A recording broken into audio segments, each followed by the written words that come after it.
আপনি কি চান আপনার না বলা কোনো গল্প, আপনার না বলা কোনো আক্ষেপ, কোনো ভুল করেছেন কোনো মানুষের সাথে, কিন্তু তার কাছে ক্ষমা চাওয়া হয়নি, কিংবা আপনার কোনো ম্যানিফেস্টেশন কিংবা যেকোনো রকমের কনফেশন আপনি প্রকাশ করতে চান, কিন্তু লোকলজ্জার ভয়ে কিংবা যেকোনো ভীতির কারণে আপনি সেগুলো প্রকাশ করতে পারছেন না, প্রকাশ করতে পারেননি, এবং আপনার পরিচয়ও প্রকাশিত হয়ে যাবে প্রকাশ করলে। সেই কারণে হয়তো সেগুলো কখনো বলা হয়ে ওঠেনি।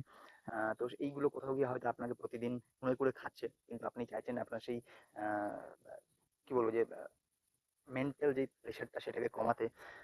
তাহলে আমি বলব এই ভিডিও আপনার জন্য। যেখানে আপনার পরিচয় গোপন রেখে, সম্পূর্ণ আপনার পরিচয় গোপন রেখে আ আপনার গল্পগুলো পৌঁছে দেওয়া হবে আ প্রচুর মানুষের কাছে। কিংবা আপনি যদি কোনো পার্টিকুলার মানুষের কাছে পৌঁছে দিতে চান, তাহলে safe stories by Subir Chowdhury Facebook এবং ইউটিউব পেজের মাধ্যমে সেই সমস্ত গল্প পৌঁছে যাবে বিভিন্ন মানুষের কাছে, কিংবা পার্টিকুলার সেই মানুষের কাছে। যদি আপনি আ আপনার কোনো গল্প বলতে চান, তাহলে অবশ্যই পার্টিসিপেট করুন। নিজেকে হালকা করুন, নিজের মানসিক চাপটাকে কমান।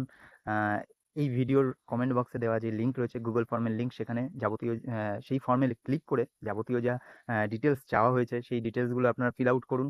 সেখানে সমস্ত কিছু ম্যান্ডেটরি নয়। ৩ টে থেকে ৪ টে ডিটেইলস ম্যান্ডেটরি। বাদবাকিগুলো আপনারা চাইলে ফিল আউট করতেও পারেন, নাও করতে পারেন। আ তাছাড়াও যদি আপনি আপনার নাম প্রকাশে ইচ্ছুক হন, সেক্ষেত্রেও আপনি সেটা সেখানে জানাতে পারেন। যদি আপনি চান যে আপনার পরিচয় সম্পূর্ণ গোপন রেখে সেগুলো প্রকাশ করা হোক, তাহলে সেটাই করা হবে। আপনি যদি চান যে না, আমি আমার পরিচয় প্রকাশ করব, সেটাও সেখানে মেনশন করুন। তাহলে সেইভাবেই আপনার সমস্ত গল্প সেই সমস্ত মানুষের কাছে পৌঁছে দেওয়া হবে, যারা ভাবে যে আমি হয়তো একা। কিন্তু না, পৃথিবীতে সবারই কিছু না কিছু সমস্যা রয়েছে। আমরা সবার সমস্যাই কিছু না কিছু কোথাও না কোথাও গিয়ে লিঙ্ক করেই যাবে। তো এই আরকি। আপনারা পার্টিসিপেট করুন। আ কথা হবে, দেখা হবে। সকলে ভালো থাকুন।